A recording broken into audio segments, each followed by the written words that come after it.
In the silence of a world not yet our own, a sound begins. A heartbeat, not of a single creature, but of a species.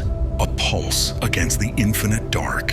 It is a rhythm born of desperation, a tempo set by hunger, fear, and the unyielding cold. This is not the story of a planet we would recognize.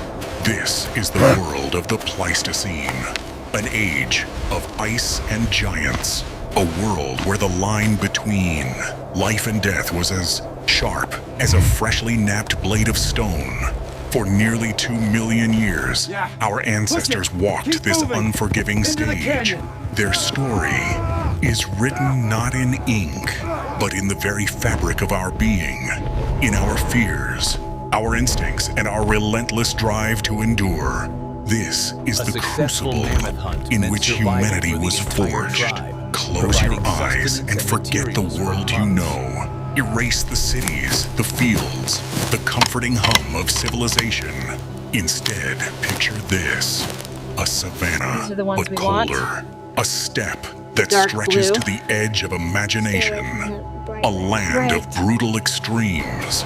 This was the domain of the megafauna, the great beasts. The air is thick with the scent of frozen earth and sage.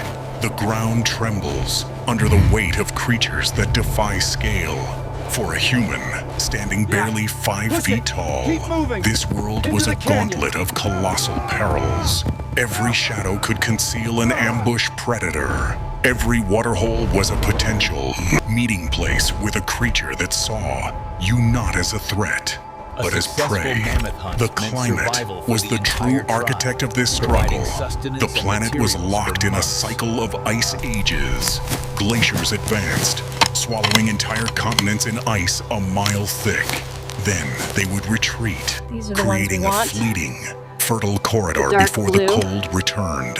This was the cause, the great engine of change.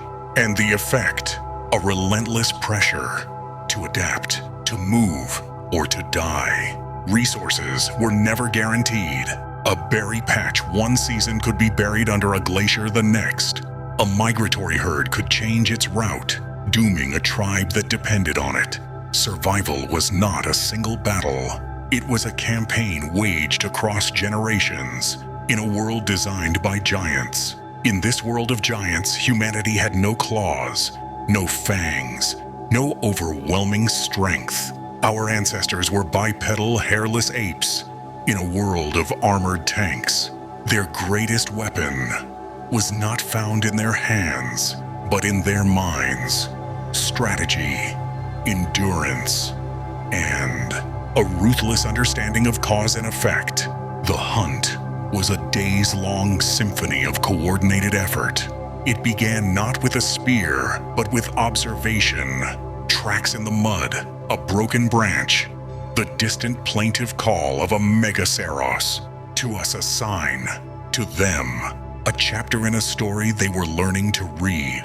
The cause, a herd moving to a known grazing ground. The effect, an opportunity and a plan. This was the persistence hunt, a test of sheer will against brute force. A human, sweating through bare skin, could cool itself efficiently. A massive bison, covered in thick fur, would overheat. Mile after mile, the hunters would drive their prey, never sprinting, but always there, a constant, terrifying pressure.